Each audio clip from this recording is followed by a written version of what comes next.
오늘도 말씀을 깨닫는 은혜와 함께 하나님 나라를 누리는 복이 있기를 주님의 이름으로 축원합니다. 앞서서 예수님께서 우리에게 말씀하신 게 무엇이었죠? 예수님의 사랑 안에 거하라. 그러면 너희도 열매를 맺는다. 그렇기 때문에 그 열매로서 우리는 어떤 열매를 맺어야 돼요? 서로 사랑하는 사랑의 열매를 맺어야 되는 거예요. 그리고 우리가 서로 사랑하면 이로써 우리는 주님의 무엇이 된다고 그랬어요? 제자가 되고 또 그 제자뿐만 아니라 이제는 친구가 된다고 말씀하셨죠. 예수님의 제자가 되고 예수님의 친구가 되고 예수님의 사랑 안에 거한다는 것은 바로 우리를 예수님과 동일시되게 하시는 것이고 예수님과 하나 되게 하는 거예요. 예수님이 마치 하나님 아버지 안에 거하고 예수님이 하나님의 사랑 안에 거함으로 예수님이 곧 하나님과 동등되시고 동일하신 것처럼 이제 우리는 예수님의 친구로 예수님의 제자로 예수님과 동등되게 여김을 받는 자들이 된 것이죠. 그렇다면 예수님과 동등되다면 우리가 무엇이든지 원하는 대로 구하면 이루는 은혜들도 있지만 예수님과 동등되기에 예수님처럼 우리도 세상으로부터 미움을 받을 수밖에 없는 이 피치 못할 숙명도 우리에게 있음을 오늘 본문은 말씀해 주시는 거예요. 그러므로 우리가 예수를 믿음으로 누리는 은혜도 있지만 이 땅에 거하는 동안에는 세상으로부터 미움을 받을 수밖에 없어요. 왜냐하면 예수님이 미움을 받았고 그러므로 우리도 예수님의 제자고 친구라고 한다면 마땅히 세상으로부터 미움을 받을 수밖에 없는 것이죠. 왜냐하면 어둠은 본래 빛을 싫어해요. 왜냐하면 빛 때문에 자기들의 존재가 사라지기 때문에 그렇죠. 그래서 오늘 본문에 보면 18절에 세상이 너희를 미워하면 너희보다 먼저 나를 미워한 줄을 알라. 이것을 알아라. 나를 먼저 미워했다. 그 이야기는 무엇을 말해요? 예수님도 미움을 받았고 그러므로 우리도 마땅히 미움 받는 것은 예수님의 제자고 친구라는 분명한 그 증거가 되어지는 거예요. 그런데 우리가 세상으로부터 미움받지 않고 세상과 동화되어지고 친화력 있게 살아가면 그건 주님의 제자나 친구가 아니라는 거죠. 그렇다고 해서 세상과 늘 갈등하고 싸우라는 이야기가 아니라 이제 우리가 겪는 미움이 어떤 것인지도 말씀해 주시죠. 너희가 세상에 속하였으면 세상이 자기의 것을 사랑할 것이나 우리가 세상에 속했다면 자기에게 속해 있으니까 세상이 그를 미워하거나 할 필요가 없겠죠. 그러나 너희는 세상에 속한 자가 아니요 도리어 내가 너희를 세상에서 택하였기 때문에 우리가 이제는 세상에 속한 것이 아니고 본래는 우리도 세상에 속해 있던 자들인데 예수님께서 우리를 택하여 불러주셨다는 거예요.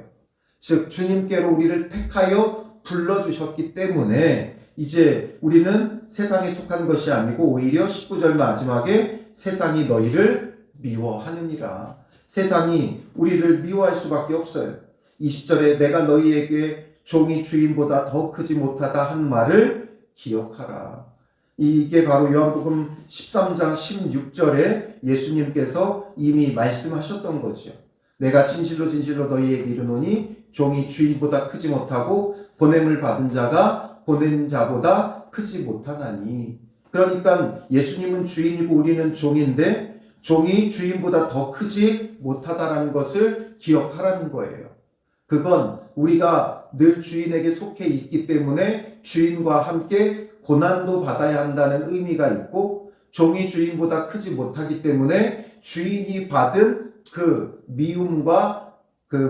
미움과 대적함보다 우리가 받는 미움은 비교되지도 않는다라는 거죠.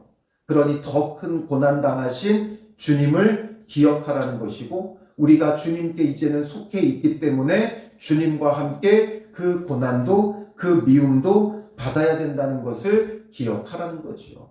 그러니 더 큰 고난당하신 예수님이 있는데 그것도 나를 구원하기 위해 나 때문에 미움받고 고난당하신 예수님이 있는데 우리가 당하는 그 고난은 아무것도 아니라는 걸 기억하라는 것이죠. 그래서 18절에는 너희보다 먼저 나를 미워한 줄을 우리가 알아야 되고, 그리고 또 예수님께서 이제 20절에 내가 너희에게 종이 주인보다 더 크지 못하다 한 말을 기억하라는 거예요. 그래서 예수님의 고난을 기억하며 우리가 당하는 고난은 아무것도 아님을 우리는 기억해야 하는 거죠. 사람들이 나를 박해하였은즉 너희도 박해할 것이요 내 말을 지켰은즉 너희 말도 지킬 것이라. 예수님과 하나 되고 동일하게 여겨주시기 때문에 예수님이 박해를 받았으면 우리도 당연히 박해를 받을 것이고, 우리 예수님의 말을 지키는 자들이라면 우리 말도 지킬 것이다. 그러니 우리가 당하는 고난, 예수님이 당하시는 고난에 비교도 안 되는 것이니까 이것을 기억하며, 또 우리 말을 지키는 자들도 있으니 위로를 받고 이 모든 것을 잘 감당해 나아가야 한다라는 거죠. 그러므로 이런 미움은 이유 없이 당하는 미움이에요. 까닭 없이 당하는 미움이에요. 우리가 여러 가지 우리의 이해관계, 우리의 욕심과 정욕 때문에 받는 그런 갈등과 미움이 아니라 그냥 싫은 거지요. 빛을 싫어하는 거예요. 어둠이기 때문에 싫어하는 것이고 예수님 때문에 당하는 고난이에요. 그러므로 우리가 기억해야 될 것은 예수님이 나를 위해 지신 그 십자가 고난을 우리는 기억하고 생각해야 되는 것이고, 그러므로 예수님 때문에 당하는 이 고난, 박해, 그냥 당하는 게 아니에요.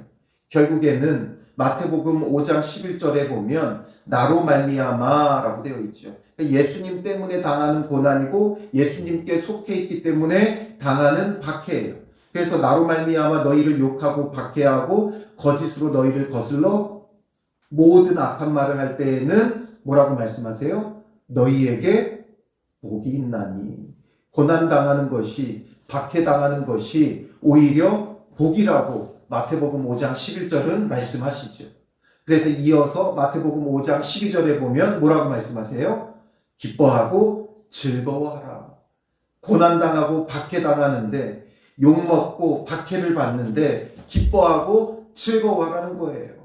내가 잘못해서 당하는 고난이 아니기 때문에 이런 고난에는 반드시 하늘에서 너희의 상이 큼이라. 너희 상이 큼이라.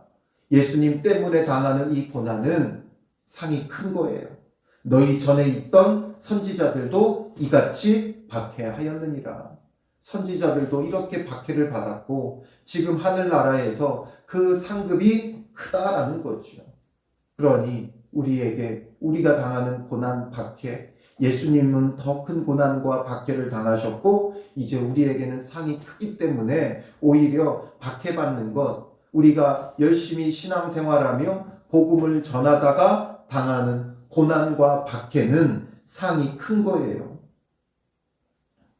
그래서 이어지는 본문에서 21절에 보면 그러나 사람들이 내 이름으로 말미암아 이 모든 일을 너희에게 하리니 이는 나를 보내신 이를 알지 못함이라. 사람들이 내 이름으로 말미암아 예수님 때문에 이 모든 일을 너희에게 한다라는 거죠. 미워하고 우리를 박해한다는 거예요.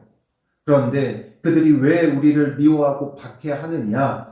결국에는 우리를 미워하고 박해하는 건 누구를 모르는 거예요? 예수님을 모르는 거예요. 예수님을 모르는 건 누구를 모르는 거예요? 예수님을 보내신 하나님을 모르는 거예요. 그래서 이는 나를 보내신 이를 알지 못함이라. 예수님을 보내신 이를 알지 못하는 거예요. 결국에는 이들은 하나님 때문에 예수님을 박해한다고 했지만, 예수님을 죽여야 한다고 했지만, 하나님 때문에 예수님을 신성 모독이라고 죽이고자 했지만, 그러나 이들은 정작 하나님을 알지 못한 거예요.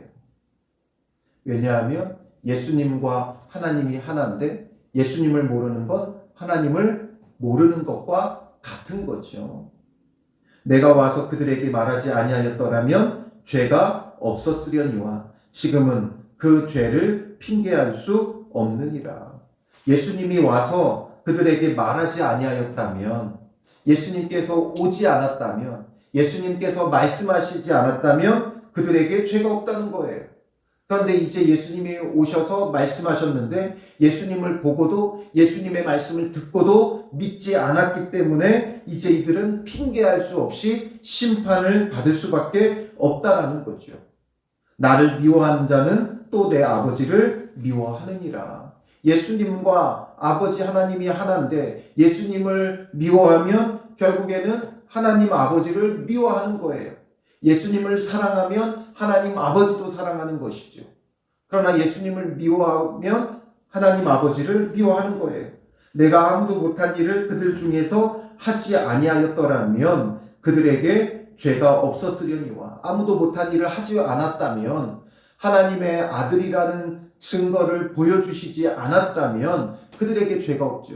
그러나 분명히 하나님의 아들이심을 여러 아무도 하지 못하는 일들을 행함으로 보여주셨음에도 불구하고 그들이 믿지 않았기 때문에 그들은 죄 없다는 말을 할 수 없다는 거예요. 지금은 그들이 나와 내 아버지를 보았고 또 미워하였도다. 그러니 예수님이 다 보여주셨어요. 그런데 믿지 않았으니 이제 그들은 예수님과 예수님을 보내신 하나님 아버지를 본 것이고 결국에는 그들이 미워한 결과다라는 거죠. 25절에 그러나 이는 그들의 율법에 기록된 바 그들이 이유 없이 나를 미워하였다 한 말을 응하게 하려 함이라. 결국 이 모든 것도 성경이 응한 것이다라는 거죠. 이 말씀은 시편 35편 19절과 시편 69편 4절에 나와요. 까닭 없이 나를 미워하는 자들이, 이런 말씀이 나와요. 다윗이 까닭 없이 자기를 미워하는 자들로 인해 고난당했고 이 고난은 곧 예수님이 당하실 고난의 예표요 그림자에 해당하는 거예요.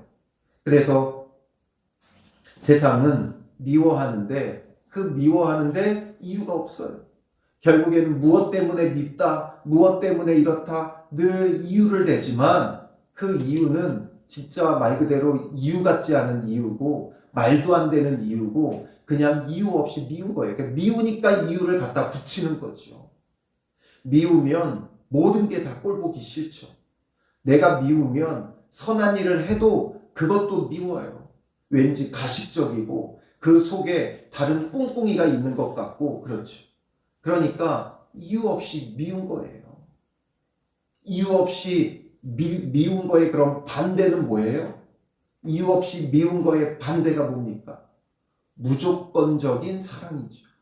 이유 없이 미워하는 것의 반대는 무조건적인 사랑이에요. 이 무조건적인 사랑은 누가 보여주신 거예요? 예수님이 보여주신 거죠. 그러므로 이 이유 없이 미워하는 자들은 당연히 무조건적으로 사랑하는 예수님을 어떻게 할 수밖에 없겠어요? 미워할 수밖에 없는 거예요. 그럼에도 불구하고 예수님은 무조건적인 사랑을 우리에게 내어주신 거예요. 그러므로 예수님께 속한 자들, 예수님의 제자, 예수님의 친구는 바로 예수님의 그 무조건적인 사랑을 배워 그 무조건적인 사랑을 행해야 돼요. 그게 뭐예요? 예수님이 주신 새 계명이죠. 새 계명을 너희에게 주노니 서로 사랑하라. 내가 너희를 사랑한 것 같이. 이게 뭐예요? 무조건적인 사랑이죠. 이유가 없어요. 무조건적으로 사랑하는 거예요. 너희도 서로 사랑하라. 예수님께 속한 사람들은 이런 자들이에요. 그러나 예수님께 속하지 않았기 때문에 이들은 미워하는데 그 미워하는데 어떻게 미워한다고요? 이유 없이 미워하는 거예요. 미워해 놓고 이유를 만드는 거죠. 그건 세상에 속한 자들이에요. 죄 아래 있는 자들이고 공중의 권세 잡은 자 악한 마귀 사탄에게 속한 자들의 행하는 짓들이지요. 그러니 이유 없이 미워하는 자들과 무조건적으로 사랑하는 자들과 누가 이기겠어요? 무조건적으로 사랑하는 자가 이유 없이 미워하는 자를 덮어버리죠. 끌어안아버리잖아요. 예수님은 우리를 무조건적으로 사랑하며 우리를 끌어안고 본인이 십자가에 죽으신 거예요. 그 사랑으로서 우리의 구원을 이루신 거죠. 그러니 이 사랑을 누린 우리가 이유 없이 미워하는 자들이었지만 이것을 깨닫고 회개하고 돌이켜 예수 믿는 자가 된 거예요. 그러니 이렇게 예수 믿게 된 우리가 여전히 이유 없이 미워하는 모습이 우리 안에 있다면, 그렇다면 우리는 예수님께 속한 자가 아닌 거죠. 그러니 예수님의 이 사랑을 알고 우리의 심령이 이제는 변화되어져야 되는 거예요. 그래서 우리 안에 이 미움의 모습들을 살펴보며 이런 것을 회개하고 정말 주님 안에서 온전히 사랑하는 자로 변화되어져 가야 하는 거죠. 거룩해져 간다는 건, 변화되어져 간다는 건 바로 이거예요. 사랑의 수준이 높아지는 거예요. 믿음의 수준이 높아지는 건 실제적으로 사랑의 수준이 높아지는 거예요. 그래서 사랑할 수 없는 자들을 사랑하고 원수를 사랑하고 대적하는 자를 위해 기도하고, 이게 바로 믿음의 수준이죠. 그건 성품이 좋아서 하는 게 아니에요. 이것은 믿음으로 하는 거예요. 무조건적인 예수님의 그 사랑을 알고 그 예수님을 믿고 그 예수님의 사랑 안에 거하고, 그래서 우리가 맺을 수 있는 열매예요. 오직 예수님 안에 있는 자가 맺을 수 있는 사랑이에요. 예수님을 떠나서는 절대로 할 수 없죠. 그러니 우리의 감정에, 미움에 우리가 놓이지를 못해요. 그러니 그리스도 예수의 사랑 안에 거하는 자가 되어야 하는 것이죠. 26절에 내가 아버지께로부터 너희에게 보낼 보혜사 곧 아버지께로부터 나오시는 진리의 성령이 오실 때에 그가 나를 증언하실 것이요 너희도 처음부터 나와 함께 있었으므로 증언하느니라. 이제는 우리에게는 이 예수님에 대한 두 증인이 있어요. 먼저는 성령의 증언이 있고 또 예수님께서 보내신 이 사도들의 증언이 있어요. 그러니 이제는 이 증언을 통해 우리는 예수님을 바르게 알아야 돼요. 예수님을 바르게 안다는 건 예수님의 사랑을 아는 거예요. 예수님의 사랑이 어떤 것인가? 세상과 같지 않은, 그래서 세상이 줄 수 없는, 세상과 같지 않은 평안을 준다고 하셨고, 예수님께서 나의 평안을 너희에게 준다 그랬고 나의 기쁨을 너희에게 준다 그랬죠. 이건 온전히 사랑함으로써 누리는 평안과 기쁨이에요. 그래서 예수님을 바르게 알면 예수님처럼 사랑할 수 있죠. 예수님을 바르게 아는 것은 반드시 성령께서 진리의 영으로 우리로 하여금 가르쳐 주시고 깨닫게 하셔야 돼요. 그리고 그 모든 것은 그냥 신비적으로 환상처럼 성령님께서 기적적으로 우리에게 깨닫게 하시는 게 아니라 바로 사도들을 통해 증언하신 그 증언을 우리에게 더욱 분명히 가르쳐 깨닫게 하시는 거예요. 그래서 이렇게 예수님을 바르게 아는 자는 바로 예수님 안에, 예수님의 말씀 안에, 예수님의 사랑 안에 거하면서 이제 열매를 많이 맺는 자가 되는 거예요. 바로 이것에 대해서 지금 15장은 말하고 있는 것이고, 그렇게 열매 맺지 않는 자들은 결국에는 세상에 속해 이유 없이 미워하는 자들이라는 것을 보여주는 거죠. 우리는 이제 더 이상 세상에 속하지 않았어요. 그런데 마치 세상에 속한 척 미워하며 살아간다면 그건 우리의 신앙이 분명히 잘못된 것이고 미성숙한 거예요. 그러니까 이제 이런 우리의 모습을 돌이켜서 이제는 이유 없이 미워하는 자가 아니라 정말 무조건적으로 사랑할 수 있는 주님의 제자요, 주님의 친구요, 예수님과 하나 되어지는 참 믿음의 사람들이 되시기를 주님의 이름으로 축원합니다. 기도하겠습니다. 살아계신 아버지 하나님, 오늘도 우리의 모습을 봅니다. 이유 없이 까닭 없이 미워하는 세상처럼 여전히 우리의 마음이, 감정이 소용돌이치며 미워하고 갈등하고 다투는 모습 가운데 있습니다. 우리를 무조건적으로 사랑해 주시며 마치 1만 달란트 빚진 자인 나를 용서해 주신 예수님의 그 크신 사랑이 있는데, 아버지 하나님, 우리가 이것을 깨닫지 못하고 여전히 우리는 백데나리온 정도의 세상적인 문제를 가지고 치고받고 싸우고 미워하고 갈등하고 있사오니 이런 우리의 어리석은 모습과 불신앙의 모습을 주님 용서하여 주시옵소서.